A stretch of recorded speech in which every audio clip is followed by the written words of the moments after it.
এবং একজন প্রধানমন্ত্রী আপনারা জানেন যে পালিয়ে গিয়েছে।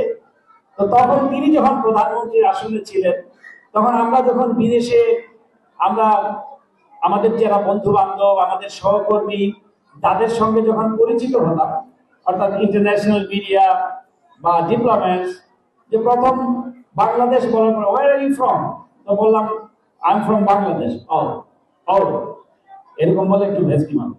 এখন where are you from, I am from Bangladesh. Wow!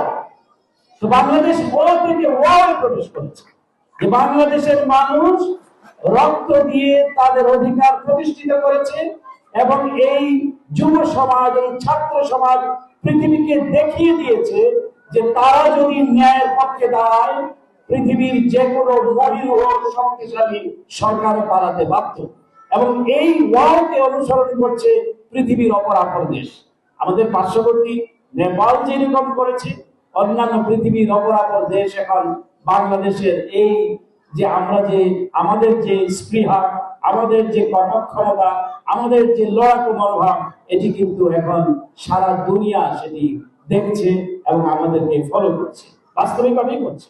আমি কথার কাছে কথা বলছি না, কারণ বাংলাদেশের মানুষ তাদের অধিকারকে যে এরকম ছিনিয়ে নিয়েছে, এই যে তোমাদের মতো করে এই ছাত্ররা আজকে যারা তোমরাই কিন্তু এই রাস্তায় আলপনা এঁকেছো, ছবি এঁকেছো, তোমাদের গ্রাফিতিতে বাংলাদেশ ছয়লাভ হয়ে গিয়েছে এবং তোমাদের ভেতরে যত ক্ষোভ, যত যন্ত্রণা, তার যেমন বহিঃপ্রকাশ ঘটেছে, তেমনি তোমার সতীর্থ, তোমার ছাত্র, তোমার বন্ধুর প্রতি তুমি তোমার সহানুভূতি প্রকাশ করেছো রং তুলি দিয়ে।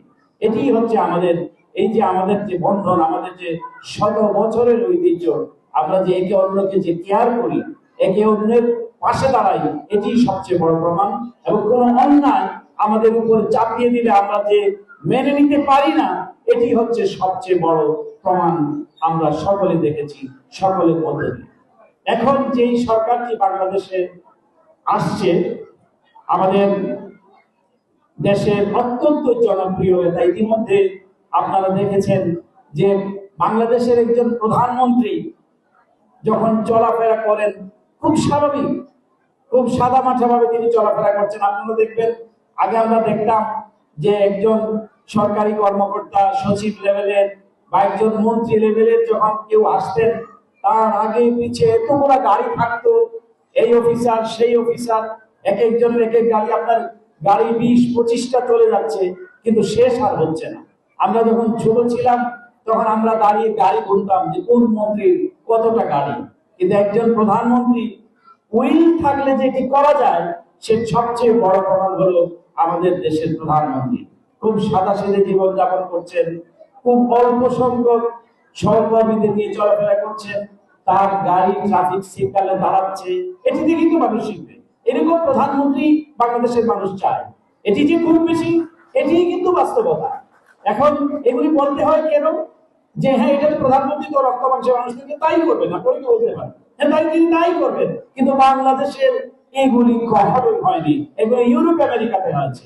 উনি দীর্ঘকাল ব্রিটেনে থেকেছেন, সেখানে ব্রিটেনের প্রাইম মিনিস্টার পর্যন্ত যখন তারা, এখন অবশ্য প্রধানমন্ত্রীকে ব্রিটেনের প্রাইম মিনিস্টার যেহেতু নানা সিকিউরিটির কারণে তার একটা প্রটোকলের মধ্যে নিয়ে এসেছে, অর্থাৎ তার সিকিউরিটি প্রটেক্টেড থাকে সিকিউরিটির কারণে।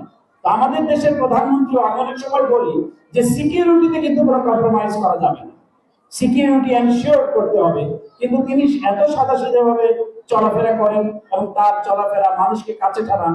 কেউ হয়তো, আপনি হয়তো তার সঙ্গে কথা বলতে চাইছেন, তিনি ডেকে নিচ্ছেন, হয়তো অন্য কেউ বলছে না না আপনি পরে আসেন। তো এই যে এইরকম একজন প্রধানমন্ত্রী মানুষ চেয়েছিল, আমরা চেয়েছিলাম, বাংলাদেশের মানুষ এরকম একজন প্রধানমন্ত্রী পেয়েছে এবং এই প্রধানমন্ত্রীকে আমাদেরকেই তার পাশে থাকতে হবে। এই বাংলাদেশকে আমাদেরকে বিজয়ী হতে হবে। এই যে বাংলাদেশ ওয়াওতে প্রবেশ করেছে, এই ওয়াওয়ের ধারাটা আমাদেরকে অব্যাহত রাখতে হবে, মানুষ যাতে বাংলাদেশকে সম্মানের চোখে দেখে। আগে বাংলাদেশ, আপনারা নিশ্চয়ই দেখেছেন, ক্রিস্টিনা আমানপুর, বিখ্যাত সাংবাদিক সিএনএন, সে তৎকালীন প্রধানমন্ত্রী যে পালিয়ে গিয়েছে তার একটা ইন্টারভিউ করছিল সিএনএন, এবং ইন্টারভিউ এর পরে এই ইন্টারভিউ যারা দেখেছে আমার মনে, আমি এর পরের দিন প্রেস কনফারেন্সে গিয়েছি, আমাদের সিএনএন এর এক এর সহকর্মী জি ম্যাকাস্টা বলতেছে, oh my god, such a prime minister. মানে সবাই ভয় পাচ্ছে যে এই কি প্রাইম মিনিস্টারের বাবা, এই ঝগড়া করতেছে রীতিমতো, এবং তার গুণ গুণকে জাস্টিফাই করছে। তো মানুষ এইভাবে মানে মানে আটকে উঠতো যে একটা প্রধানমন্ত্রী দেশ চালাচ্ছে, সেখানে গুম করছে, খুন করছে, এবং সে তার এটাকে জাস্টিফাই করছে, এবং ছোট ছোট বাচ্চাদেরকে গুলি করে মারছে রাস্তায় এবং জাস্টিফাই করছে। তো এই বাংলাদেশ এখন আর নাই। আপনারা গতকালকে দেখেছেন বাংলাদেশ ইতিহাসের সবচেয়ে বড় বাজেট দিয়েছে। কত? 9,34,000 কোটি টাকা, তাই তো? 9,34,000 কোটি টাকা বাজেট বাংলাদেশ জাতীয় সংসদে দেয়া হয়েছে। এই বাজেট কিন্তু, এটা আপনারা জানবেন, এটা কিন্তু মধ্যপ্রাচ্যের কুয়েত, কাতার, বাহরাইনের চেয়েও বেশি বাজেট, মানে বাজেটের সংখ্যা। যেহেতু বাংলাদেশের অর্থনীতি কিন্তু অনেক বড়, আমি যদি এটাকে বিলিয়নে কনভার্ট করি তাহলে হবে 76 বিলিয়ন ডলারের একটি বাজেট এই সরকার দিয়েছে, এবং কতগুলি যুগোপযোগী প্রকল্প তারা নিয়েছে এই সরকার।